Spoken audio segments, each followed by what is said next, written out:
Welcome to The Double Face, a true crime podcast.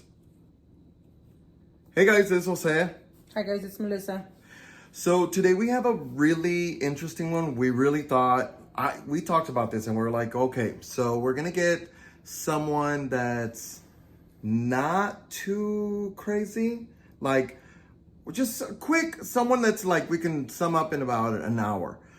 But looking through everything, this is going to be another two-parter.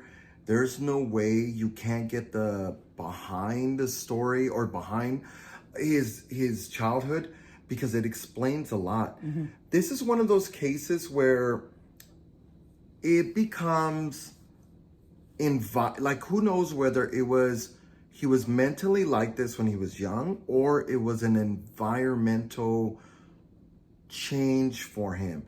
And you'll see throughout the story what we mean. Before we start, I kind of want to just kind of brief about this weekend. I did go to California. I celebrated, my birthday is this weekend actually, birthday celebration. And I went to California to go celebrate with my friend Angel and then a few other people. But we had a really good time. We partied on Friday. Saturday we went to go party. Met Adam Ray, who is from here, San Antonio, Texas. And it happens to be that our story as well is from like the surrounding cities in Texas. We just happened to get somebody. He's not originally from here, but it just happened to be that they're kind of tying in Texas in there. So it was a really good time. Hopefully next week I can tell you that I had an even more blast because this is where I'm going to hang out with most of my friends here in San Antonio. So we'll see. We'll see how it goes, but stay tuned. Anyway, so let's go ahead and start. So our guy today is Richard Speck. We don't give, at least right now, you don't get a lot of warnings from us because you're just going to hear where he came from. Richard Speck was born December 6, 1941. He's 7 of 8 children. So to Mary Margaret Speck and Benjamin Franklin Speck in Kirkwood, Illinois. It was an extremely religious household. So it worked for them. You know how some of them, it just works for them. Mm-hmm. Richard had trouble seeing at school, but Richard wouldn't wear his eyeglasses. But what kid does want to wear glasses at school? So I never really saw anything bad to that. He was embarrassed to wear them. And it sounds, I don't know, normal to me. It does because it doesn't like play into his later life. Like if it was an issue or if they were big or, so I was like, okay, I don't see why, but I didn't make one of those, yeah. It just didn't make sense to me either. Yeah. I was like, well, like any kid, I wouldn't want it either.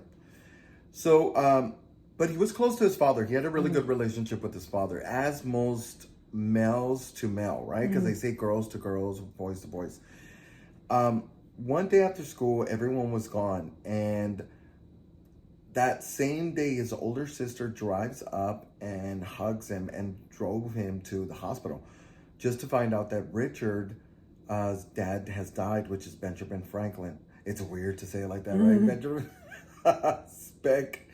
But that was his real name. He had a heart attack. Richard was only about 6 years old at the time. Mm-hmm. He was not close to his mother, but because he would always say that she was too loud. I think she was it was the opposite. You know how people, when they date, Richard's dad was quieter and she was just loud. So it's that healthy balance. Exactly. Well, I don't know if it's healthy yet. So once he was back in school, the shy, embarrassed kid started to have outbursts and tantrums, which again is normal, which I would assume a normal kid would have because they don't know how to deal with their situation. Mm-hmm. He also refused to read out loud during class, which made it difficult for his classmates, right? Because this is something he has to do. But after that, he just starts refusing it and starts throwing tantrums. When Richard was 9, his mother met a man named Carl Winberg. Carl Winberg is one of those fast-talking salesmen. I feel like whenever you buy a car, you meet those people and, you should get the insurance and you should get it, blah, blah. It's only for your own good. I've had people do that to me, and I've actually signed for it, and I'm like, oh, okay, yeah, sure, I need it. But I didn't know later on in life that it's just bullshit, all smoke and mirrors. So the only thing is, he was the opposite of Carl's dad. He was not the religious type. He was more of a heavy drinker and a smoker. He had the nerve to introduce himself to the kids and stated that he was a devoted lover to his mother, which is so disgusting. And he also was a replacement for his father. Who the fuck says that to kids? Mind you, this is 8 kids. Who the fuck says that? You just came in and now you're like, I'm also your replacement. That's so gross. It's disgusting. Some people are stupid. So I've heard that it made me cringe, to say the least. Richard was the only one that seemed concerned about it. I think the other kids were probably concerned, but they just didn't vocalize it. His mother dismissed him because I'm sure he was like, I don't like him. Yeah. But his mom was like, oh, you're just a child. You don't know shit. His older sister, Sarah, would take care of him. So, you know how normally the older kids, like my older sister did that for me. So I'm sure you did that with yours. Yeah, I do it with my siblings. You would think that he was grateful for this, but no, not Richard. He saw his mother conspiring to replace his father. Mind you, he just passed away. I don't remember the time that from he passed to this. Do you know? So the father passed away in 1947, and the mom met Carl in 1950. So it wasn't too long after. I mean, it was a few years, so that's not too bad. Yeah, it's not too bad, but for a child, it's still a process when you lose a parent. But I can't even imagine, because she's a mother, she's a woman in of her time, right? And with all those kids, who's gonna want to take her? Yeah. I'm sure that's what she's thinking. How is she gonna pay these bills? Well, on May 10th, 1950, the whole family took a train ride to Palo Pinto, Texas. On that day, you might call it Palo Pinto, because you know how but here in Texas, we call it Palo Pinto. On that day, they went straight to a church. Mind you, that train ride must have been long, because they're coming from Illinois to Texas. I've driven Illinois to Texas, and that takes me about 20-some hours. That's got to be like a 2-day ride, maybe 3. On that day, they went straight to a church where his mother marries Carl. Mind you, I don't know if he's she's telling them anything. Probably not, because if it's a train ride from Illinois to Texas, at that time it was 1950s, so I don't think they had much communication. I don't think she was like, so I don't need to tell you anything. Pretty much, I was going to say that was the second one. Right? I think she was just, now she has her second chance to choose a different husband or whatever, to have a different life. Anyway. Because that mindset too, it's always like you have to be married. I feel like the mom did, I'm sure, feel that way in some small way. Yeah. In some small form. But they said Carl almost stewed in his anger towards his mother, because look, I would be too. I've been in a situation where my mom chose men. Yeah. And it's hard to be in that situation because you're not making sense to them. So he's still, mind you, he's watching everything go. Everything's going on. This is the same time that they're almost in, I think, more than halfway through their school year. Yes, yeah, because it's so they're getting pulled during the school year. He actually, the mom, I think, gets married and not Carl. I was gonna say Carl, not Carl. Richard stays in Illinois to finish off the year. Him and his little sister. Correct. Yeah. We're about to get to that, but I didn't know if they said because I couldn't find what month or so forth. So we don't have any I don't have the information. We don't have it as to what day they drove down or they took the train ride, but nonetheless, they're at the church, and Richard's upset. I feel like I would, like I said, I would do the same thing. He was trying to I feel like he was thinking he was trying to erase his father because he already introduced himself and said, I'm his replacement.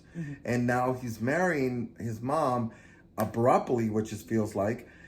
After the wedding, Richard traveled back with his sister home to finish school.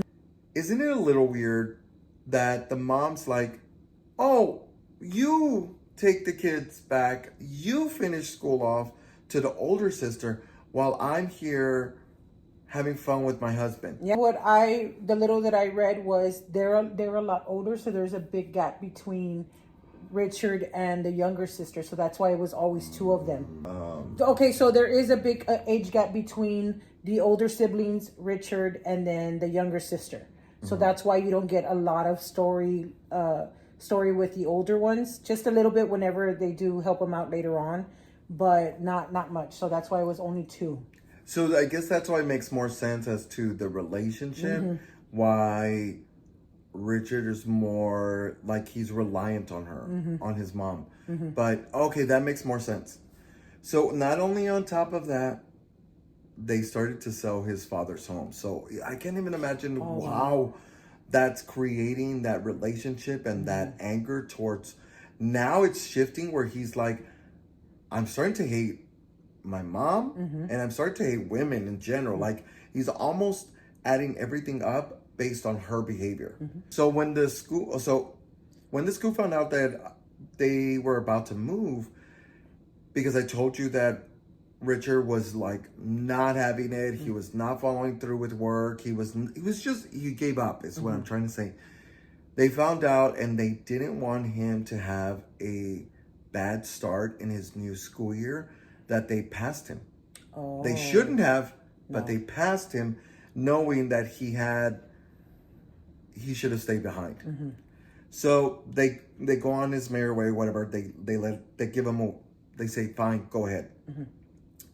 After the school year ends, Richard and the other kids move to Santo, Texas. I want to say I looked. So do you know where that is? No. I had to look it up just because I'm from San Antonio. So I wanted to know exactly how far from San Antonio it is. Well, it's next to Abilene and Fort Worth. So from here, it's like maybe a 4-hour drive. So it's not too bad. During this time, whiskey bottles, ashtrays were all over the house because this is something Carl did the entire time. Yeah. Smoked, drank, smoked, drank, smoked, drank. I mean, all over the house. And almost in every other room, and how stanch and thick it smelled in there, because he just didn't care. It also came out that Carl had a past but he had a past based on like forgery and drunk driving.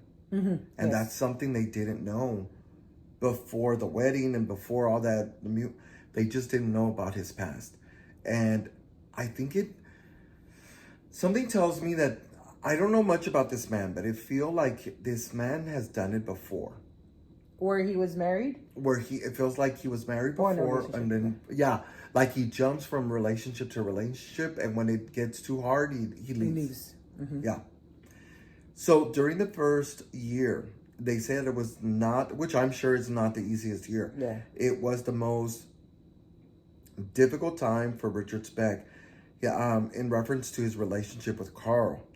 Now, Carl would gnaw at his insecurities and on top of that would make fun of his late father. Look, there's no-nos to you coming into a family, and I feel like that's one of the biggest ones.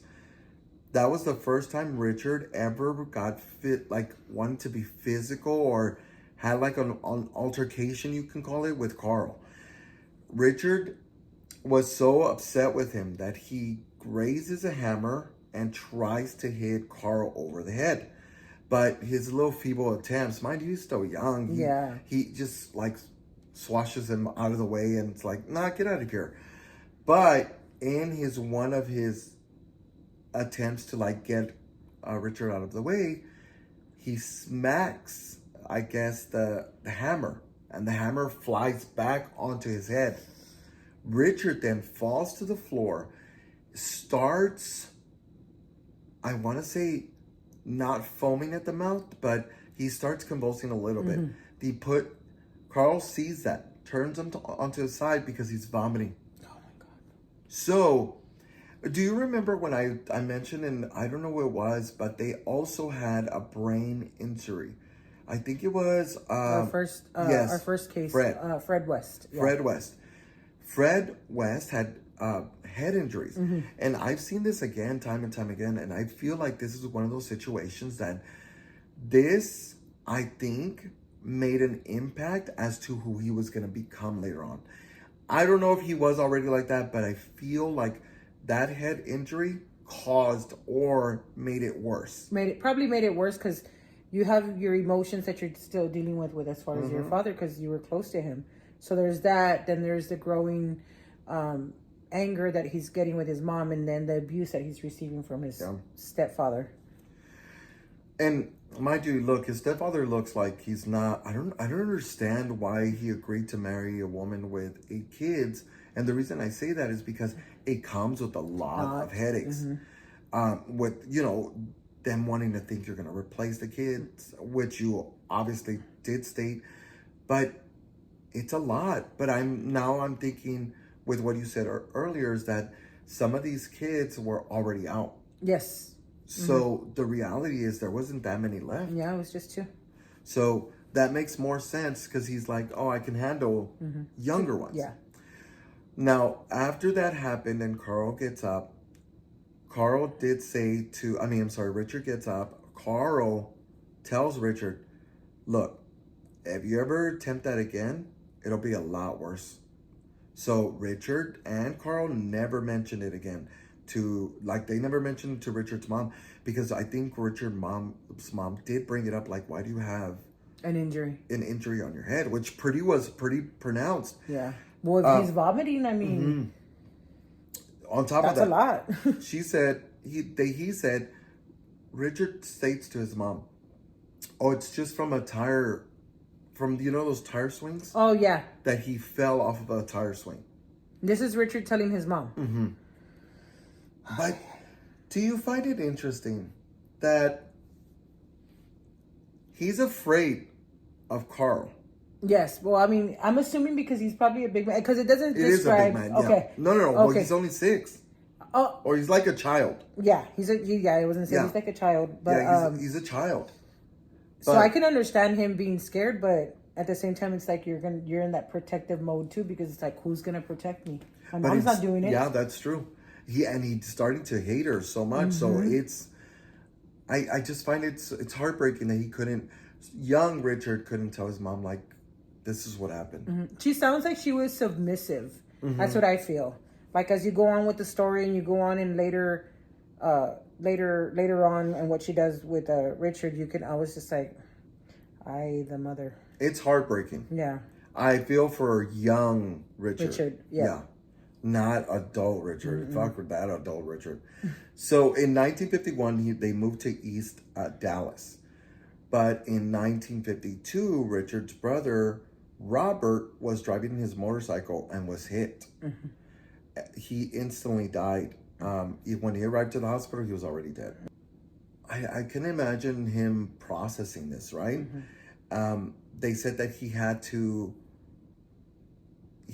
I think, started blaming more and more reasons as to his mother why this happened. He said, if we were back in Illinois, this wouldn't have happened. Okay. And so now he's starting to blame her for these certain things. It's one thing to be angry. It's another thing to start blaming her for everything that's about to occur. Yeah. This is where he starts spiraling after this. We've all spiraled, but he was a child. So Richard starts drinking at the age of 12 and he starts doing drugs. I think it was pills. He starts taking, and it's just, this is where it gets intense. So at the age of 13, Richard's first encounter with cops begins. He gets arrested for trespassing. Also, this is where he starts, like, he hits puberty and he starts getting, we all get that pubescent phase where we break out into acne. Well, he, I guess, would mess with it because he started getting pop marks. Do you know what those are? No. So have you ever seen? You saw Richard Speck, right? Yes, I seen the pictures. So pop marks means like those like indentions. yeah, those creases in the face. Okay. Well, he has it, and he has like a cheekbone, like where his cheekbone's supposed to be. He has like a pop mark because you know when you mess with a pimple too hard and you push and push and or push, you don't let it, and it's not ready. It leaves like an indention in your face. Yeah. Well, now his face is starting to create more attention than he needs. Okay. But it is prominent in his photos. Richard because it's prominent later as an older man. So we'll explain in part 2 as to how that makes sense. So Richard started getting more nervous to public speak and because we're talking about school, right? This is something you have to learn is that he's a very shy guy. He doesn't like to come off because he wants to be a badass, but he is shy for the most part. So he would be nervous at school, and even though he started noticing girls, of course, girls his age, but because of his pop marks and his shyness, it doesn't help the situation. So one day he eventually, because I feel like this was weird, like this was his way to feel like a badass. So eventually he gets a tattoo on his forearm that says "Born to Raise Hell." It's not big. It's like a good 5 inches wide, but it feels like they just literally wrote it. Somebody just wrote it with a pen and put it. Like it looks so cheaply made. Like there's no design. I didn't see it, so that's why I could just imagine what it would look like. Oh yeah, no, you didn't see it? No, I didn't see it. I've heard it, but it's like right here, and it says "Born to Raise Hell" on the forearm. Like it's not, and it's just written. It looks so cheap and cheesy. It's so stupid, but I feel like it does create his like the alter ego, because you know how they have It builds his alter ego of this is who I really am. Yeah. But really, that's not who he is. He's this shy punk kid who can't even grow up to girls, you know? So in January 1958, he does drop out of school at the age of 16. So I was just like, ooh, that's young. And that's where like all the chaos starts happening. This is what I was going to say. So after the forearm, at the same time, his mom and sister are trying to convince Richard to change his life. And Richard seems to be getting a bit bigger at this point. So now that he's getting bigger, of course, now it's a setback for Carl, right? Because he's starting to get angrier and he's starting to get bigger. Well, this is becoming something where he's like, I'm not gonna, these are not my kids. Like, I really don't care. All that equation, whatever he adds up. Eventually, Carl moves out with another single woman with kids. This is why I was like, oh, yeah, I feel like this is his habitual behavior. So once Carl moves out, Richard started being more present and even applies to a 7-Up bottle company and starts doing like the hard labor that his father did. And it all seemed well and fine and dandy until Richard's anger towards his mother yet again, and all women in general, become more and more intrusive. He would beat his mother black and blue. No. Yes, he would beat her so bad. Look, he beat her so bad that one time he left her 2 black eyes. That's your mom. Now this is escalating. Wow, because now it's just him and her, right? Yeah. I want to say his sister's in the part right now, like they're living together, but it's getting a little chaotic. Now, though his mother would never call 911. This is something for help or anything like that. But one day she had to show up she went to the hospital because she had a broken cheekbone by Richard. Did you hear that? No. A broken cheekbone. I thought you were asking me. No. I was like, no, I didn't. No, I'm telling the viewers. A broken cheekbone. And that's when they first had a documented incident that Richard would have with his mother. But at the same time, I want to mention that Richard would start getting headaches from these hammer incidents. This is around the exact same time, but I'm sure that beating your mother also is triggering that like eruption of pain because you're causing somebody else and you're having to like get angry and burst in your anger. So I'm sure he's causing his own pain. Because it's so like doing these searching all of this stuff, it's so crazy how the brain works when these criminals are starting to do what they do, like as far as, you know, killings, murders, and how their brain works.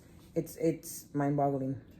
And even part of it is a little scary because what like part of me does feel bad because he's starting to get these headaches because of the hammer Injuries. incident. The hammer incident, but I was like, hold on, it's still Richard Speck. He's a horrible human being. So, because you got to be mindful at where it started to lead them to where they're at and why they did what they did. But I feel like that trauma did increase what was already there.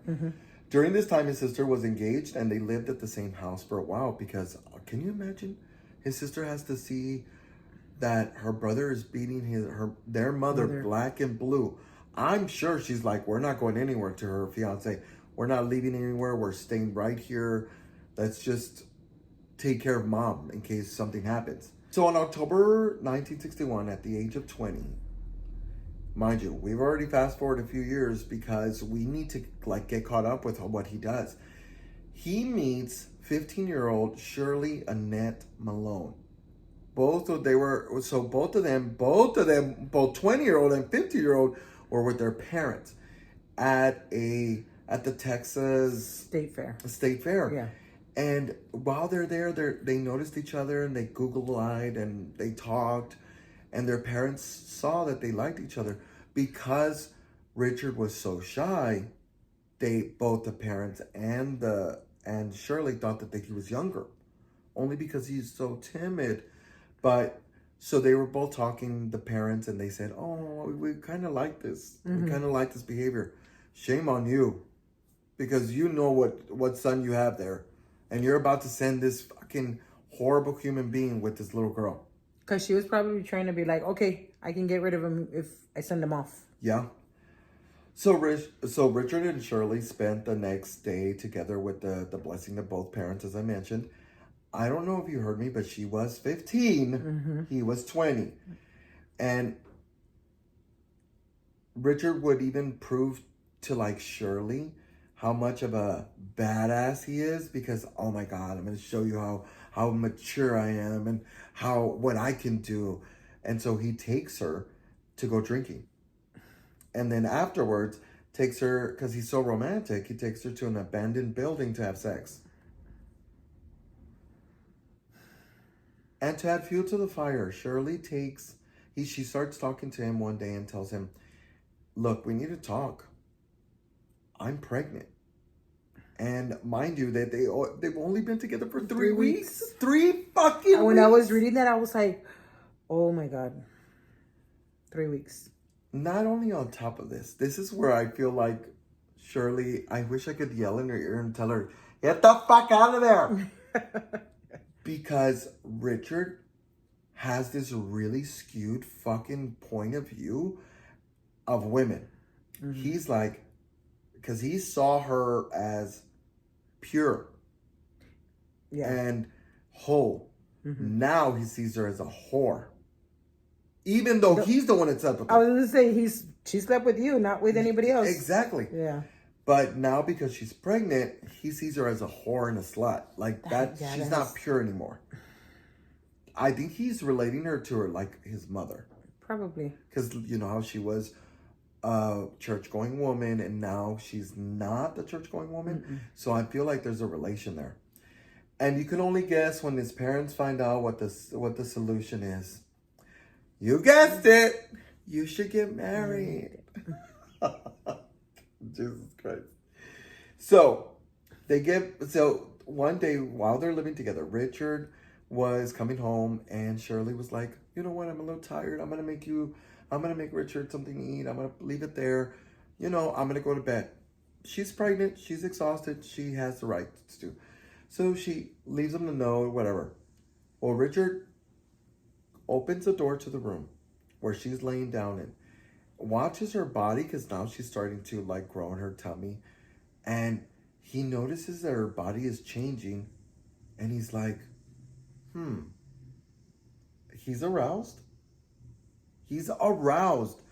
And I was like, well, okay, he at least finds her attractive, right? Being pregnant, being okay. pregnant. I mean, I was like, that's your girlfriend, okay? Who cares? Mm-hmm. No, it gets worse. He then takes off his clothes, jumps on top of her, and Shirley's like, not today, babe, not today. It's like he was like, I don't give a fuck what you're saying. He then rapes her, and then finishes, and he turns around and goes to sleep.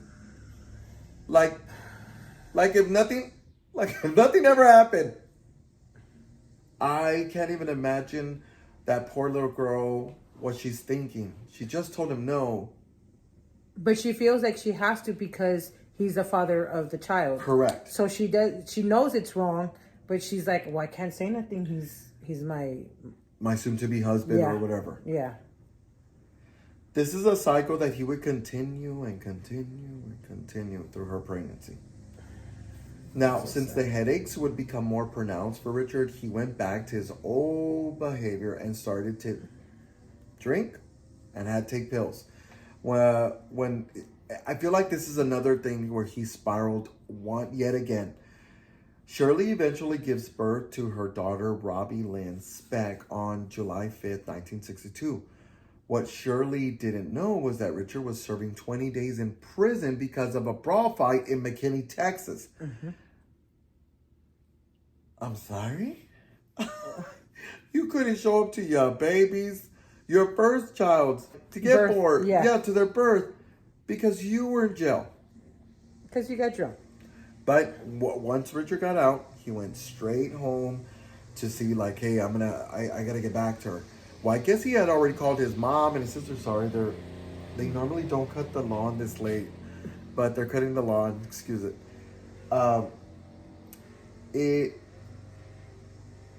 So at this point, the mother and the sister show up at the house because he goes in there and there's no one there. Shirley is gone. And of course, he says, "Hey, where's Shirley?" And they don't give up any information. Both sister and mom were like, "We don't know. We don't know. Mm-hmm. We don't know." Well, you have to know something. They're like, we have no idea. They are not giving up information because now they're protecting Shirley. Luckily, Shirley, with the community's help, was able to get food and to get her out of her space. Yeah. And so she moves out. She's like, I'm done. I'm over it. I need my own space. Thankfully. So Shirley moves out, and his sister and his mother are just there. And you could tell they're disappointed. It almost seemed like Richard processed this entire thing like they don't love me anymore. Yeah. They don't care about me anymore. And I feel like they didn't care about you a long time ago, but they're putting up with you. Yeah, because of everything. I mean, he was beating his mom. The sister had to see this. You have somebody pregnant. You're not even there for the birth. And you want everybody to be okay with you. Correct. But I feel like it does something too. Mm-hmm. He almost wants their validation and their acceptance. So he does this like, okay, I'll fix it. I'll fix it. Mm-hmm. I'll fix it. I can fix it. I could get her. I know what I'll do. I'll get a job. And if I get a job, she'll come back with me. I just need to get money. So now he has to come up with money, right? So he does get a job, but this is, he knows he has to come up with the money, but this is where on July 1963, he forges his signature for his coworker's check, which is only $44, which is not a lot. But he forges it because he needs money to come up with so he can get Shirley back. Mind you, his job is already at its wit's end with him because he's drunk. He constantly is arguing. He's picking fights. So they're like finding any excuse to get rid of him. He gets that. He forges that. He goes and robs a grocery store. Doesn't make out with a lot of money. Mm-mm. Not a lot. But The very next day, this is so funny and sad and stupid. He goes back to his work, and his coworkers are fucking upset because they know that he's the one that took the $44 check. And sure enough, their job, as soon he walks into work, and the job's like, hey, just FYI, you're fired. Oh, and by the way, their cops are outside. Oh, damn. So he walks out, hands up in the air, like they're like guns pulled out. Girl, calm down. He has his hands up, and he's like, okay. So he goes, and they arrest him. Mm-hmm. And mind you, he's only 21 at this age. They sentence him to, they give him fraud and burglary charges, and his sentence for 3 years. Mm-hmm. So they take him to the Texas State Penitentiary, which is not too far from us. Mm-hmm. But they take him in, and he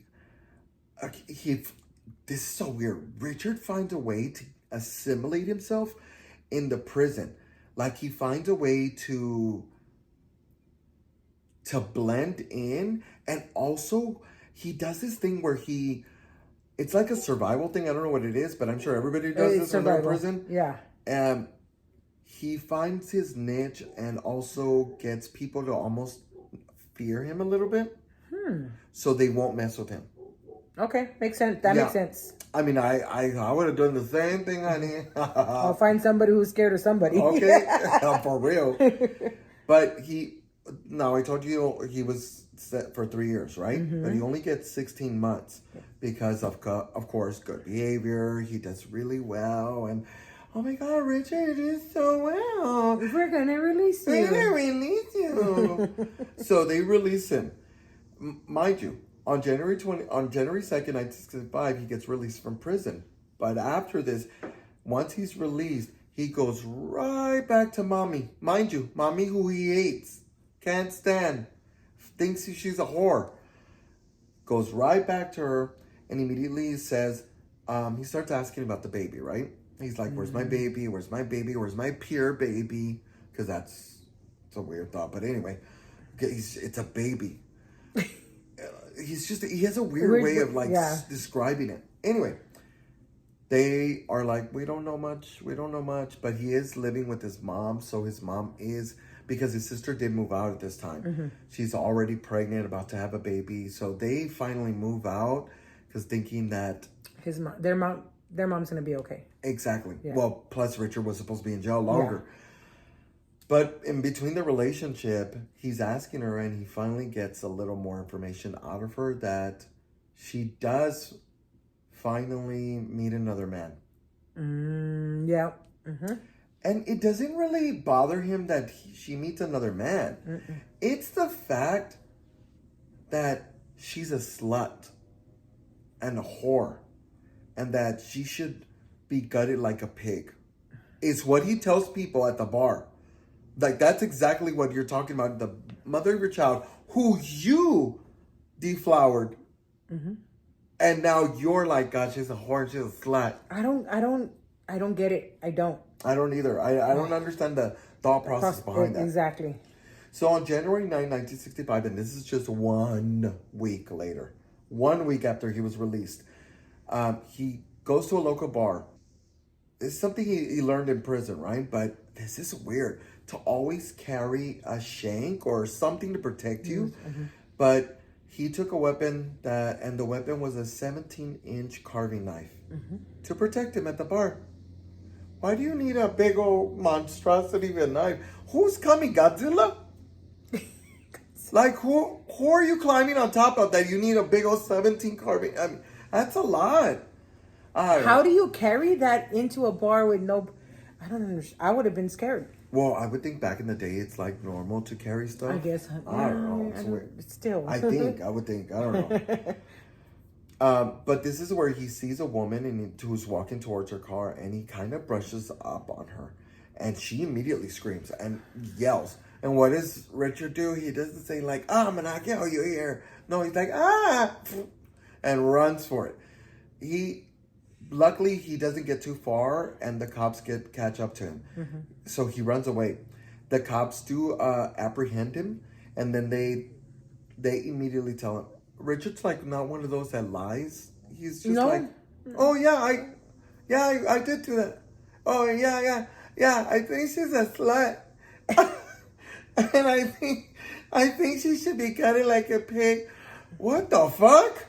So he's telling them more than enough information that he's like, this is what I was going to do. This is where I was going to go. This is what, just going on and on and on. So they, of course, hear this and they send his ass right back to jail. Mm-hmm. Plus, he violated the parole. So immediately they're going to give him time for that. Yeah. But on top of that, they gave him aggravated assault. So that was an additional 16 months, I think it was, or right? Yeah, because it was going to run consecutively with the parole violation. Oh, that's right. Yeah. And they sent his ass right back to Texas State Penitentiary. Mm-hmm. But the only, and you're going to hear this. System. You're going to hear this, and you're going to get frustrated later on because it's not the first time you're ever going to hear this when it comes to murder, serial killer, anybody like that. Mm-hmm. You're going to hear this consistently. The system messed up. Mm-hmm.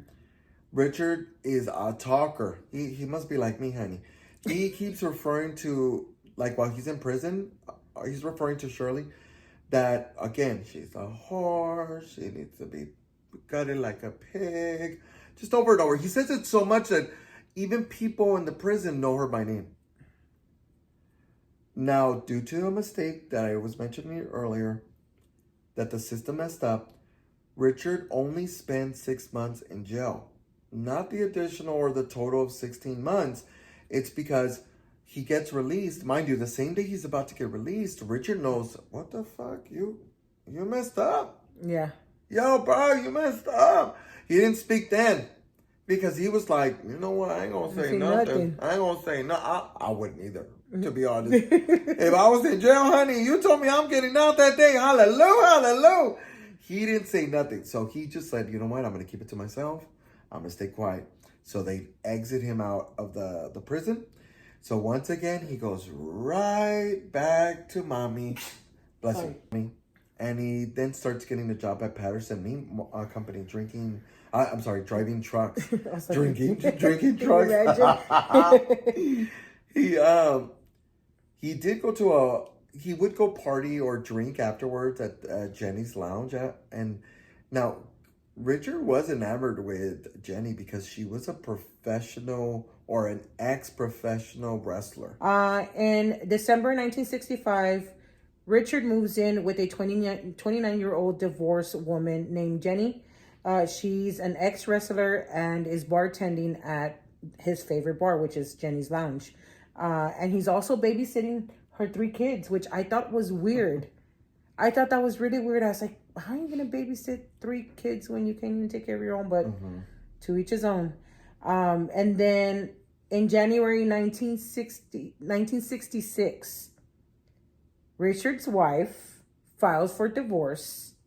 And the same month, he gets in a stabbing fight with a man at Jenny's Lounge.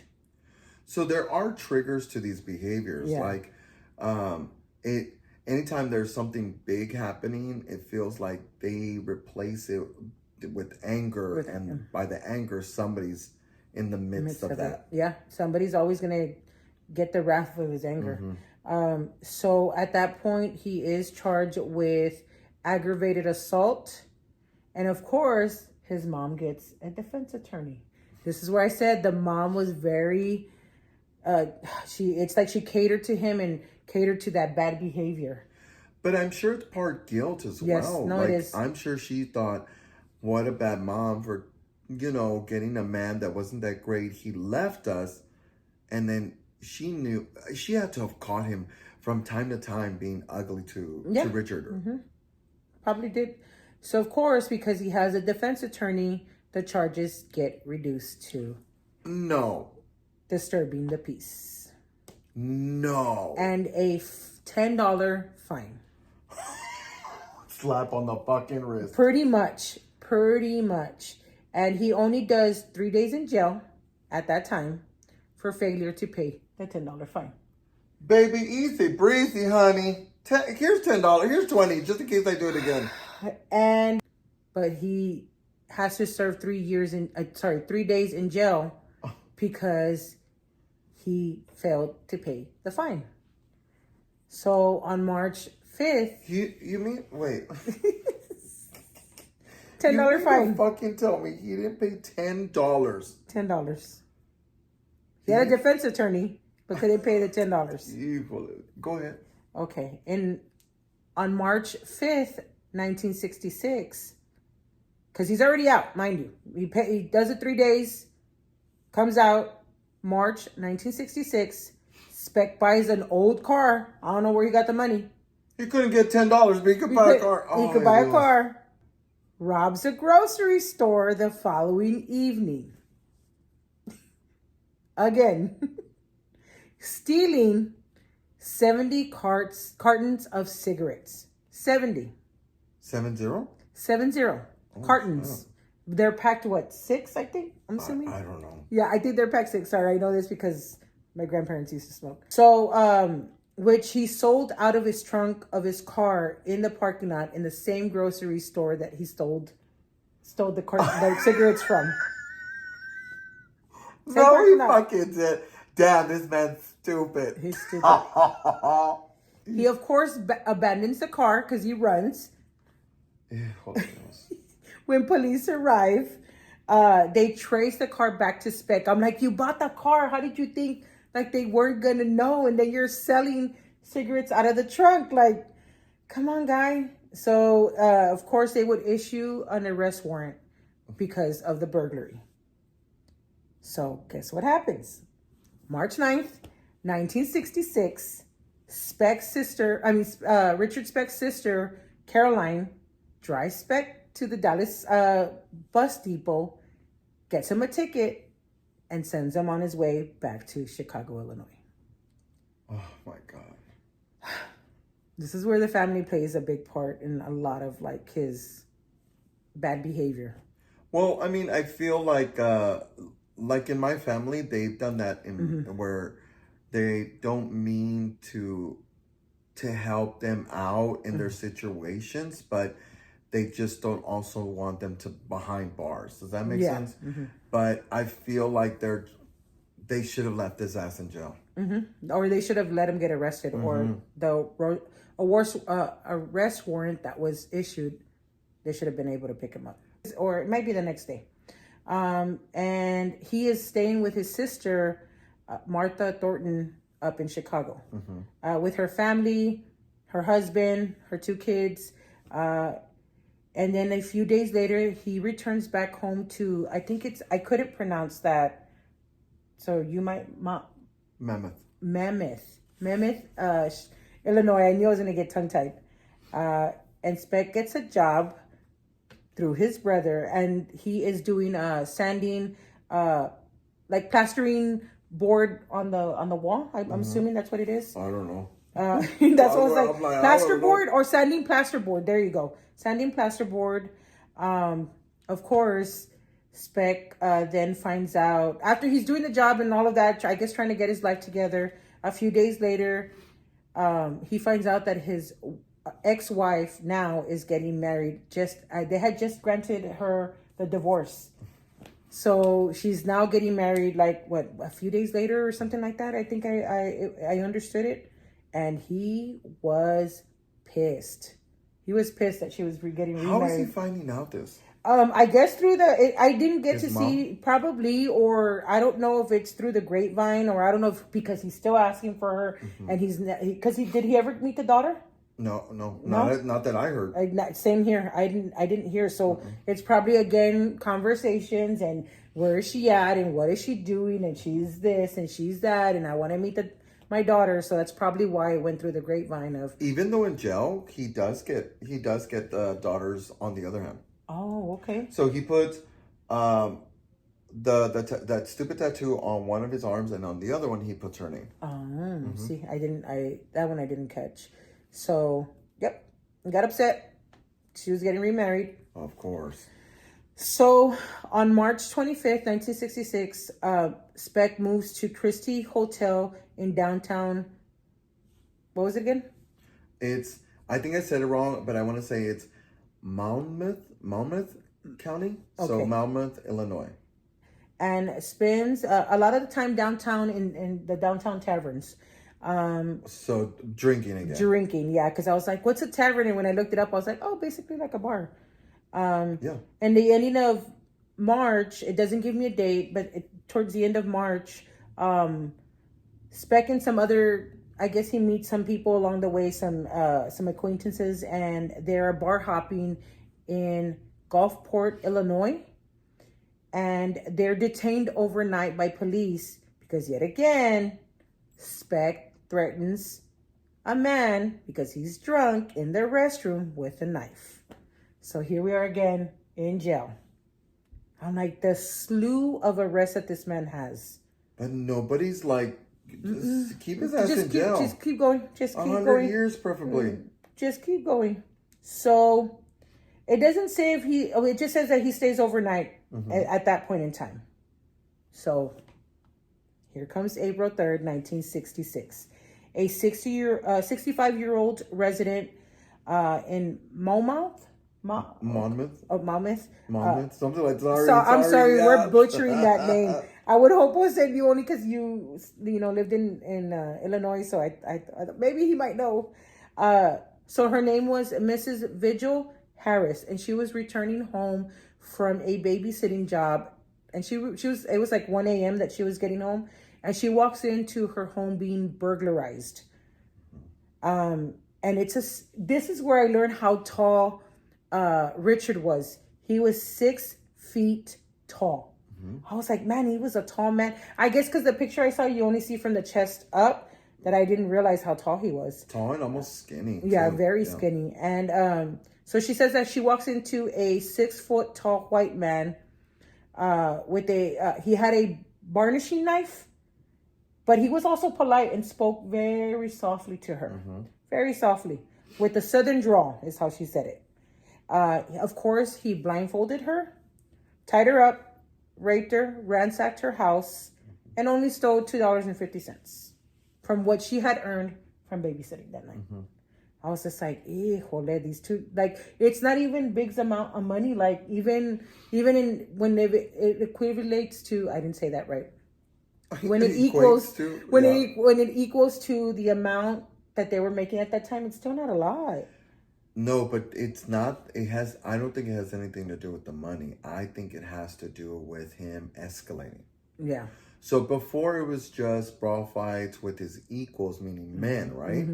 And now he's starting to get that anger out. Now it's escalating towards the women that he hates. Because he just found out about his wife remarrying. So yeah, it starts it's like so this disgusting. trigger. They're all whores. Yeah. So then that was April 3rd. So on April 15th, 1966, Speck is collecting his last check from the carpentry job that he had. And police are actually waiting for him. They're waiting for him because they want to question him on I'm not sure if you bumped into this, and I'm not sure if he was ever charged with it, but because they found a woman by the name of Mary Pierce, a 32-year-old barmaid who worked in one of the taverns called Frank's Place. And she went missing the night before, which was April 9th. Right before, I think it was a little after midnight, and they found her body the next day in an empty hog house behind the tavern. Of course, she, didn't survive. And the reason why they were questioning Speck is because, for one, he liked being at Frank's Place. And for two, he was actually helping build that hog house. So they're like, how is this not you? How is this not you? Or exactly. And of course, the police, there's no evidence. So the police said, hey, just please stay in town just in case we have questions about this, this murder. So, of course, April 19th, police show up to the Christie Hotel where he was staying at to question Speck, and he is nowhere to be found. He told, I guess when they go downstairs, when you get to the desk clerk, hey, I'll be back. I'm going to go do some laundry. Never came back. Left with his suitcase. So I was just like, okay, here's another slew of. So on April 19th, Speck returns back to his sister Martha's apartment over in Old Irving Park neighborhood. And she is, of course, a registered nurse, and her husband is a retired Navy. So, of course, what do? They try to help him get a job so he could try to get his life together. Mind you, they don't know what just happened when he was out and about over in his hometown. Yeah. So, on April 25th, Speck's brother-in-law, his name is Gene, helps him get a job with the U.S. Coast Guard. And I guess at that time, you could work as seaman. I'm sorry. Seaman. Yeah, okay, right. I was just like, that didn't sound right. No, it doesn't. But it's gross the way it sounds, yeah. So I guess at that time, they could like get so many men onto a boat and help them out. I thought you would have to serve, but I guess you don't. So, of course, gets a job immediately. And he starts on the... It's a bunch of numbers, but I'm just going to shorten it to the Clarence B. Randall ship is where he starts his first job being out over with his sister. So, of course, on April 30th, on his first voyage, it's very short. It's very short-lived because he gets sick with appendicitis. And he's taken off the ship on May 3rd. Like they had to evacuate him out because he had to have emergency surgery. Because if not, he was not going to make it. So he ends up. They send a helicopter and they send him out, and he is at St. Joseph's Hospital in Hancock, Michigan. And so he had emergency appendicitis or Did I say that right? I don't know how you say that. Appendectomy. How? Appendectomy. I said that completely wrong. Sorry, guys.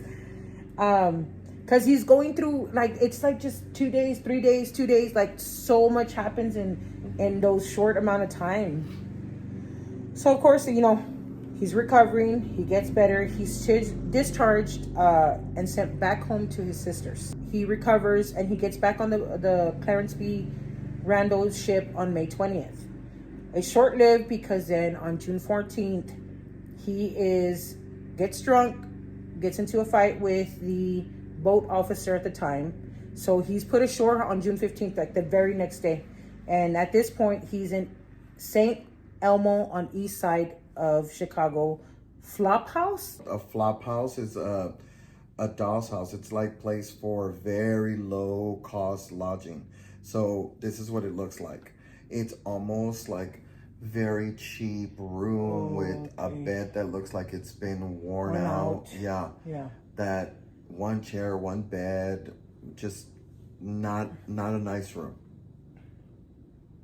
So of course he ends up back in Michigan, and the reason why he ends up back in Michigan is because he befriends a nurse who was taking care of him at the time that he got his surgery. And he's there for a little bit, not even that long. On June 27th, she gives him money. Say, hey, you know what? Here's some money. I want you to be able to get by as before, while you're looking for a job. He leaves, never to be seen again. Goes back to his sister's in Chicago and stays there for a couple of weeks. And I'm like, this back and forth. So I want to say between June 30th and April 8th of 1966, again, his brother-in-law is trying to help him get a job. And he's going back and forth, trying to get a job to get a, it's like almost like a little permission, like a little card saying, hey, okay, you can work on this ship. Doesn't get a job. So for a while, back and forth.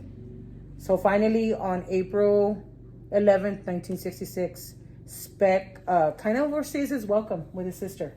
Yeah, tan cansados. They're like, nope, we're done. Yeah. They're tired. He packs his bag. His brother-in-law drives him back to I didn't search this up, but it's NMU hiring hall, and waiting for a ship that he can get on so he can start working. He ends up staying a night at Pauline's rooming house. Okay. So on July 13th, Speck heads back to the NMU hiring hall. And this is where his sister and Jean kind of go visit him and say, let's see what he's doing. Let's make sure he's okay. And they're actually parked, right across the street from a house where nurses that are in training are living. And then right before, he's talking away, he's like, I can't do this. We're going back and forth. And so Martha his sister decides to say, well, you know what? Here's $25 to get you by, until you get a job. Of course, what does he do? Day drinking with the $25 that Martha, his sister, had given him, going around the taverns. He bumps into a woman named Ella May Hooper, 53 years old, holds her at knife point. And she also was drinking. So he thought, okay, well, you're drinking, I'm drinking. Let me take whatever I can from you. So he holds her at knife point, takes her to the room that he's staying at the time, which is Shipyard Inn, where he rapes her, takes the $16 that she has, and her .22 caliber pistol. Oh. And this plays a pivotal, pivotal moment in where he ends up next. Okay, that makes it. Well, let's stop right there. I think it's it gets a lot of information, but this is the part that you need to hear because it's not, we can't skip any of this because you need to know how it starts in order for us to keep going and move forward. Because if we just said Richard Speck murdered people, you would ask what happened. What happened in his childhood? Where did it all go wrong? Or I feel like those are parts of it. And this is where he starts to escalate, and you can tell because he's going from hating his mom to taking it out to women. It becomes brawl, fights, arguments, rape, knife, and then now he has a gun.